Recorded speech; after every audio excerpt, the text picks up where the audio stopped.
Hi guys, sagutin lang natin tong isang katanungan na follower natin. Sabi niya, Sir, any tips sa akin na malaking tiwala na makakapasa sa academy? Pero I have no passion to be a police but I'm just following what my kuya wants me to be. Dahil makakabuti rin naman sa future. Focus tayo dito sa passion or commitment. Pag-usapan natin ang commitment. Ano ba dapat ang klase ng commitment para makuha mo yung goal mo? Or goal mo na maging kadete or makasurvive sa pagiging kadete or makagraduate? Alam nyo ba dapat buo yung loob nyo papasok kayo sa academy or tulad sa sabi ko kanina, sa kahit anong bagay na gusto. Napaka-importante ng commitment. Ituturo ko sa inyo ang tatlong klase ng commitment at yung pinakauli para sa akin ang dapat mong gawin para ma-achieve mo yung goal mo. Ang una ay yung try ko lang. Ito yung tipo na may gusto kong gawin pero sobrang liit lang ng tsansa na mangyari. Magawa mo man o hindi, wala ka na din pakalam dun. Di ba nga pag may nagsabi sa'yo na try niya lang, alam natin sa sarili natin na malaki ang tsansa na hindi niya gagawin yun. Pangalawa ay I'll do my best. Ito ay medyo seryoso na pero hindi pa rin sapat. Tulad nga sa kanta, what if your best wasn't good enough? Halimbawa, ito yung tipo ng tao na ginawa niya yung best niya tapos hindi nag-materialize at nahirapan, sumusuko na lang siya. At pwede din na pag umabot siya sa limitasyon niya, napagod siya, maayaw na lang siya. Seryoso lang siya sa una.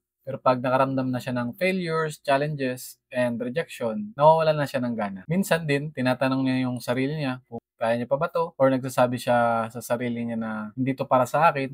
Or pwede naman, nagsiself-pity na sila. Sinasabi nila, hindi sila matalino, hindi sila magaling, malas talaga siya, at marami pang iba.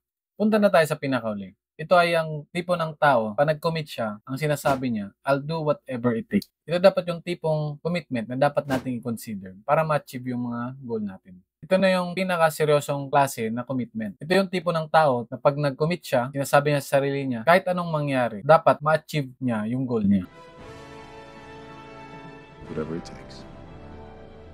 Hindi niya na kina-consider yung mga buts and ifs at wala na sa bokabularyo niya ang salitang quit. Pag pagod siya, pinapahinga niya lang at tinutuloy niya pa rin. Ito din yung tipo ng mindset na tinatawag na burn your bridge. Pag nag-commit ka, sunugin mo na yung tulay na dinaanan mo. Kumbaga, mindset mo, wala ka nang babalikan. Wala ka na ding ibang choice kung hindi tumuloy. Sa tingin nyo, anong klaseng commitment ang meron ka sa goal mo ngayon? Comment mo naman sa comment section. Disclaimer lang, wala naman masamang mag-quit. Lalong-lalo na kung hindi naman worth it yung bagay kung saan ka nag-commit. Kapag kino-consider mo na mag-quit, magandang malaman mo tong natutunan ko sa isang productivity expert na si Ali Abdal. May pinakita siyang chart. Sabi niya sa chart niya, are you thinking about quitting? If yes, why are you thinking about quitting? May pwedeng dalawang sagot. It's just hard or it sucks. For example, mahirap siya. Sunod na tanong, is the challenge worth the potential reward? Ibig sabihin, kahit mahirap siya, sulit ba yung reward niya? Pag oo, huwag ka mag-quit. Pag hindi naman, pwede ka na mag-quit. Kung ang sagot naman sa why are you thinking about quitting, it sucks or pangit siya, do you believe you could make it not suck? Pag ang answer mo ay yes, is the effort it would take to make it not suck worth it? Kumaga kung papagandahin mo siya, worth it ba yung effort mo dun? Pag no naman ang sagot mo, pwede kang mag-quit. So yan, sana nakatulong itong chart sa'yo. So yan, sana marami kayong natutunan sa video na to. Lagi din alalahanin na walang masama na umayaw sa mga bagay na hindi worthy ng mga effort natin. Kita-kita tayo sa next kong video.